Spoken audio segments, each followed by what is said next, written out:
Hello दोस्तों, सबसे पहले तो आपको मेरा प्यार भरा प्रणाम। कैसे हो आप लोग? आई होप स्वस्थ होंगे, मस्त होंगे और मैं भी एकदम अच्छी हूँ। तो गाइज़, आज है भागवत का लास्ट दिन, 7वां दिन। तो हम जा रहे हैं वहाँ। कल की भागवत हमने मिस कर दी थी क्योंकि हम गए थे वोट देने के लिए, इसलिए आप पूरी वीडियो में बने रहे। और चलो चलते हैं, मिलते हैं भागवत में। अब उसके जो कपड़े थे धरती पर गिर पड़े, सब कपड़ों को पहना, लेकिन फिर ले गए दर्जी के पास। दर्जी ने ऐसी मशीन चलाई कि सबके कपड़े ठीक कर दिए। भगवान की बात उसकी सिलाई क्या है। भगवान श्री कृष्ण जब पूछा कि आप जो बोले तो हम आपको दे देंगे, लेकिन उस व्यक्ति ने भी दिमाग से काम किया। उसने कहा कि नहीं, आपसे हम कैसे कुछ ले सकते।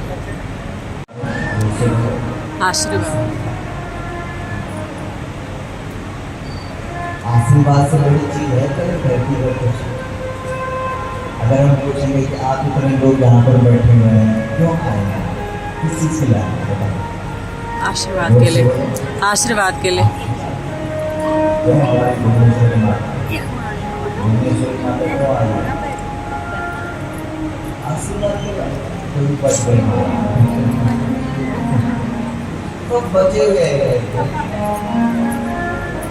क्या बोलते हैं हॉस्पिटल का आईसीयू, वहां से बड़ी मुश्किल से बाहर निकले हैं। इनको पता है इसमें न जाने कितने किलोमीटर दूर से भागे हुए, दौड़े हुए। पूछो इनको कि तुम कहाँ दौड़ रहे हो, कहाँ भाग रहे हो। बोला महाराज, हमें पता है गुरु और गौ माता की शक्ति का क्या चमत्कार है कि आईसीयू से हम बाहर निकल गए।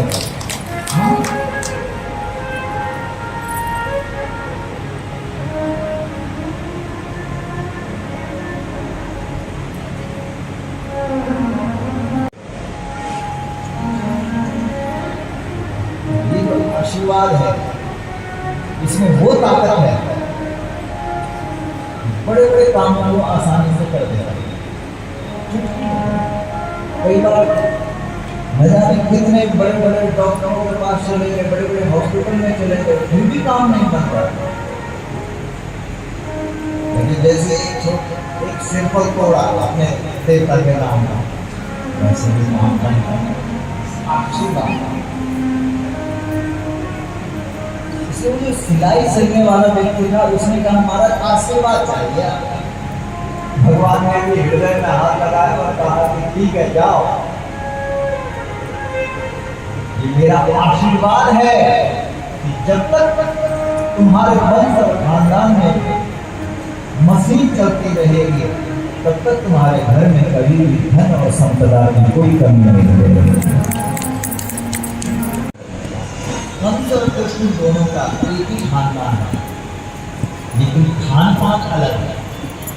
इसका मतलब खानदान का असर नहीं है, खान पान का असर है। अगर खान पान में गड़बड़ी हो गई तो भले ही वह वंश में अगर हम पैदा हो गए, जिस वंश में कृष्ण पैदा हुआ तो भी असर नहीं होगा। तो कंस में क्या असर हुआ? इसमें वंश का महत्व नहीं है, खानदान का असर नहीं है, खानपान का असर है। हमारे कृष्ण कन्हैया ने गाय का दूध, दही, घी, मक्खन खाया तो भगवान कहलाया, और कंस ने मांस और मदिरा का प्रयोग किया तो शैतान कहलाया, राक्षस कहलाया।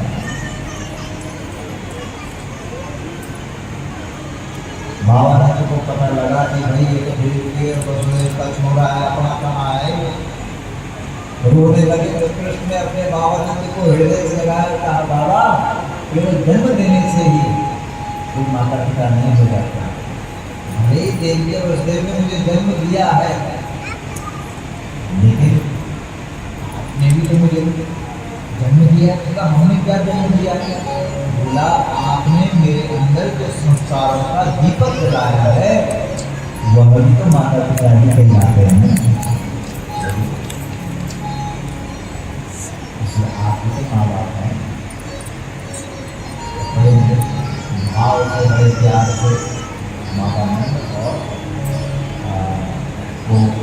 वालों को सबको वृंदावन भेजा है। और उसके बाद आपने गुरुदेव के यहाँ पहुँचेंगे, सांगीतिक ऋषि के तब फिर वहाँ गुरु सेवा जब मौका मिले गौ माता की सेवा करने के लिए अपने गुरु के पास जरूर जाए। इसलिए जब हमारे गुरु दीक्षा हो, गुरु मतलब जिसको हमने ऊपर बैठा रखा है और स्वयं नीचे बैठे हैं। गुरु हमारे अहंकार का तोड़ देता है।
चिट्ठी में रुक्मणी जी ने 8 श्लोक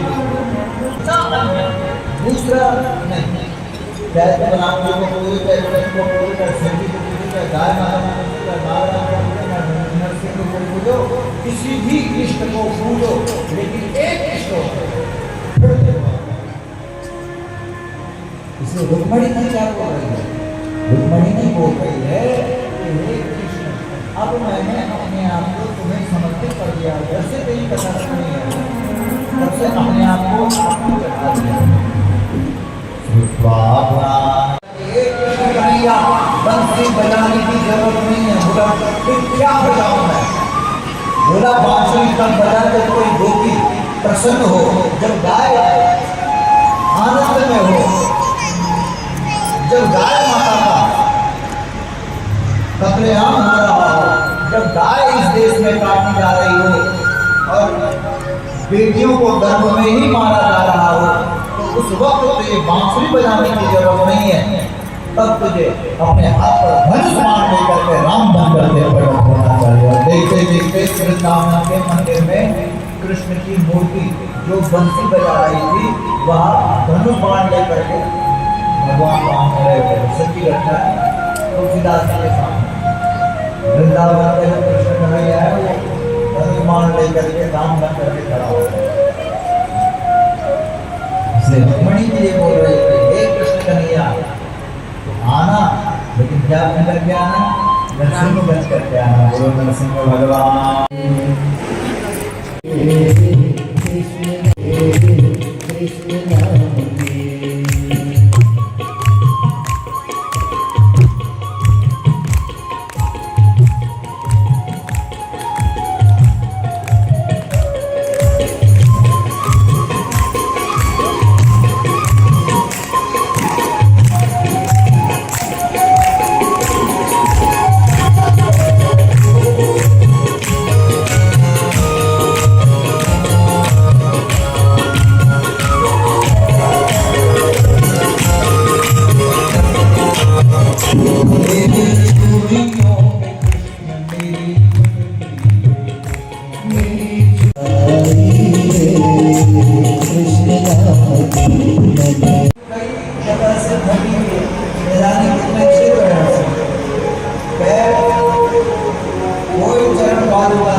था तो ऊपर का वस्त्र वो भी उड़ गया,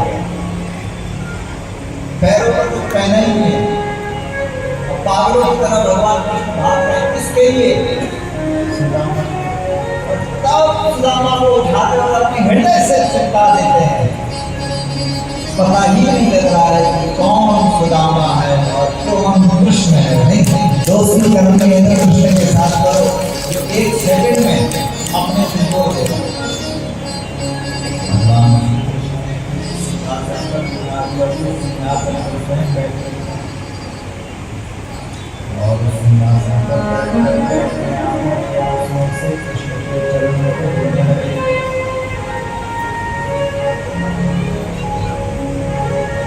बड़े बड़े जो कांटे हैं वो अपने कांटों से उतारने लगे। सुदामा क्या कहे, ब्राह्मण के चरण द्वारिका में पड़ गए, द्वारिका का भाग्य बदल गया है। और क्या कहें, ब्राह्मण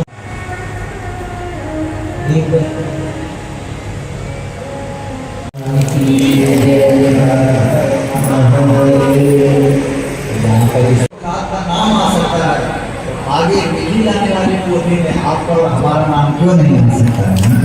हम भी ऐसा कुछ काम करें जिसमें आगे लिखी जाने वाली पोथी में हमारा और तुम्हारा नाम आए।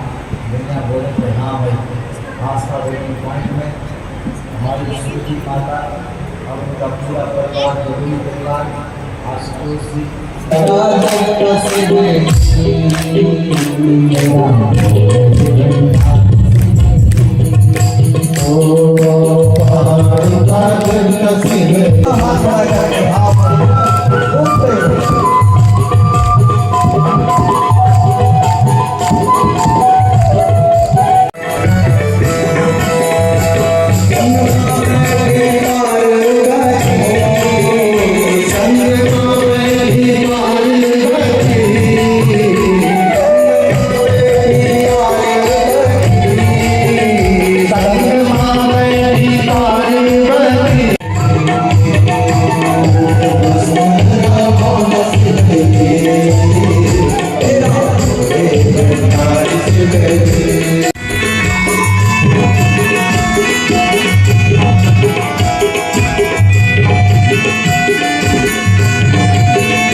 हमारी दादी जो इसका निबंधन हुई थी श्रीमती ऋषिका देवी अपने यहाँ पर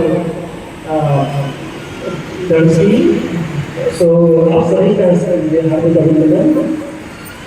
मैं दो अपनी दादी का अपनी दादी में बहुत अच्छी हंसे उन्हें गिनाएंगे किसका जन्म कब हुआ है, किस माह का अनुरोध है, फिर तो ब्रह्मभूत अवश्य करके रहिएगा। आप सभी का हार्दिक आभार। Thank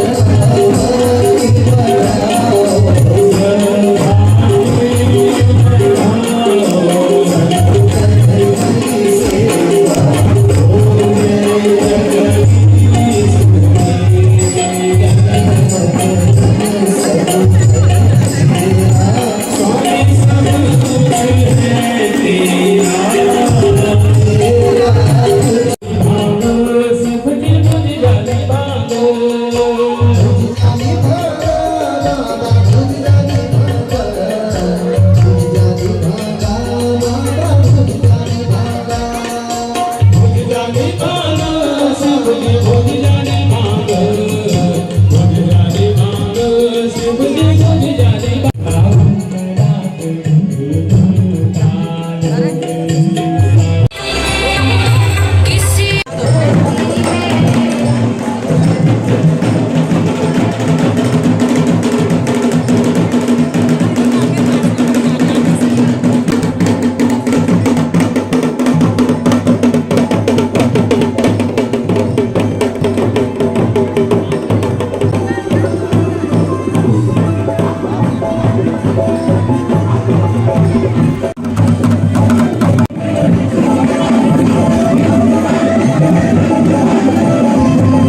लेके जाऊँ।